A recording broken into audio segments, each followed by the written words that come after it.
kolobela mingi te na makambo etali esengo na baoyo bazali kosouffrir na makambo etali injustice awa uti komona ete ekotiti na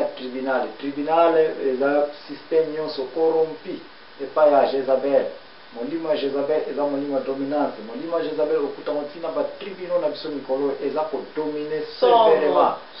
Okoya komona ete les 10 béatitudes ezali mpo na ngai na yo. Koma yo mutu okende kozala na poste ya tribunal, ya magistrature, un homme impartial, avec l'impartialité. Okoki koyoka gauche droite, il faut kosamba okabwe na katikati. Mutu aza na tort, aza na raison. Mais un système corrompu par Jezabel. Et puis molimo ya Jezabel yango ti lelo na baeglise na biso, ti lelo na basociété na biso, ti lelo na batribunal na biso okende kofuta yango place mutu même bana mike baoyebi nango koloba ete tata azali na raison. Mais oke kopola mpona nini parce que mbongo ezali te. Mais kuna tokokende te mama ani toza kolobelaka oyo eza na bible. Okoya komona ete omoni awa ete likolo ya injustice esalemi na miaka ya Nabot, oniati yango te. Metika ndeko nyonso ina otanga mokanda ya nani ya un roi kuna unakuta place comment ba famille ya Jezabel na mbane Ahab asilisla bango wate na ba camarade yo bazali na ba camarade oza na relation memu kekaka na Jezabel na Ahab oza ebembe na ntasisa bango Jéhu n'est-ce pas Jéhu ntasisa bango yena Élisée na prophète Élisée de place on a komona ete mama tata ndeko place nyonso ozali baza kosala injustice tala motema na yo na Nzambe soko oyebi ete likambo oza na yo concerné te soko oyebi ete likambo baza kokosila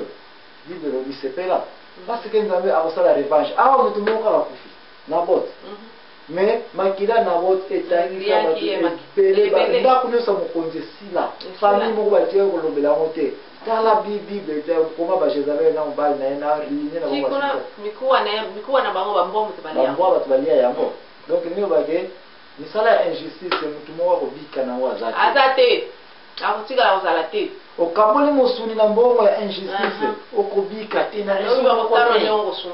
émission ya vérité tozali awa mpona biso te mais ezali bible e bible fo ezala mbeli fo ezala mopanga soki liloba na Nzambe eke okutaniki oza na tort okutani oza na mbeba soki ezokisi yo te yeba ete mateya wana eza lokuta biso tobangaka bapolisi mais torespectaka bapolisi tobangaka bajuge te mais torespectaka tribunal tobangaka chef ya wana te mais torespectaka autorité nyonso ya pays nyonso ya bisika nyonso bazali na mokili bazali kolanda biso tokosala bango face à face tokosala bango face à face parce que eza na bible yo olingi toloba nini na bible attitude au place bazali koloba ete basu bazali baopprimé bato bazali na prison na kaya ba injustice problème eza nango te bapolo bakata bango bamitu tokende kubanga tanke vérité ezali wana tokokufa na la vérité mais makila ya santu moko makila ya mutu moko aza na vérité ekutaka million ya génération bafamille ezali olingi kokuta tuna bawata mwana mbala tikala te bana nyonso basali nini basila mpona nini na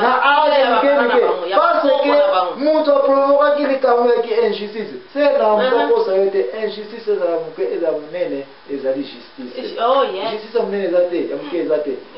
soko obengami ozali juge yebaki etya kolara wana otali awako eza pendaison na yo ya yo moko bakanzaki un juge bango bakataka pendaison ya bato non mikatulaka pendaison bango moko eza mosala kitoko ya solo soki kosala mometika Salomo asalelaki yango mpona kokabola makambo ya bana wana mibale bamama mibale bakufelaki mwana moko mwana ya nani soki okosala ngo na boye alors ozali un juge okolia okokufa avec paix okomona mpe lola mais soki oza na système ya magistrature corrompi parce que esalaka nini ndongo makila ya Nabot bilanga ya Nabot eza kozela yo kaka te génération nyonso oza kolandanayebi na ngai te biso tozali mpona pays moko te tozali mpona église moko te tozali mpona village moko te tozali mpona la parole de Dieu wana nde soki tolingi tokota na mozindo na makambo etali béatitude concernant l'injustice ekosenga bamakambo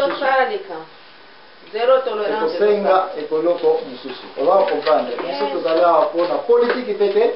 tozali awa mpona liloba la Nzambe mama ani tika tokeni na episode mususu ya makamu mususu etali beatitude mususu tokologela awa ezali esemona ba oyo balala susi balela kana bango kaka kolela lela parce que bako sekisa bango epana nani epana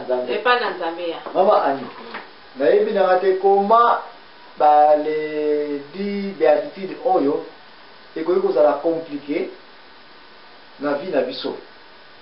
Mais ce qui est compliqué, c'est parce que tous les gens ont des années et puis tous les dans la société ont une application dans l'hôtel. Ce qu'on a dit, comment il y a un monde qui nous a essayé, on a dans la mawa, ils ont dit. Ah. Mais Bible le dit que essayé, on a dit que vous allez coller là. Mais maman, il faut comprendre bien. Qui a posé une question? Bien dit ça, on va caminer on est la vie et qu'on y connaît ça. Faut que on a bien attitude il y a pinzoli na mai na mimi. Pas souci. Babotolio. Pas que babotolio loko. Douleur non, n'est-ce pas?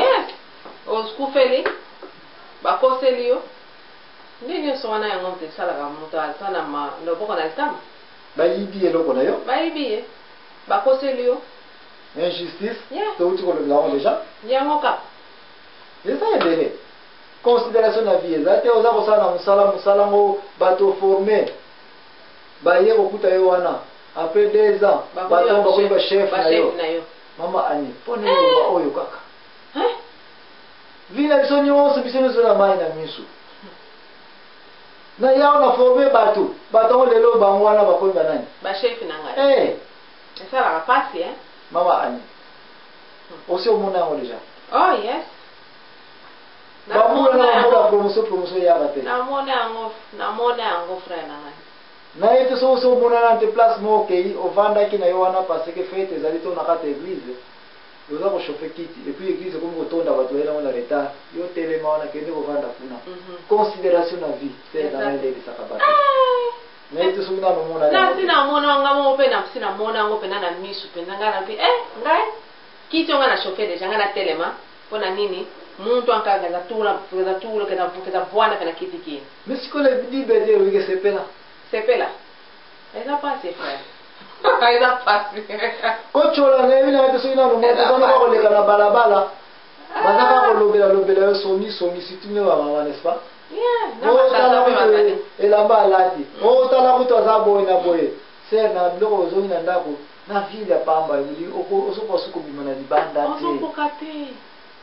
mpona bato bazosala nini bazochola yo mai na miso bible elobi sepela mama ani nayebi te koma oza kosukisa na place oyo deja ya moto aza na pinzo na miso mosusu ovandi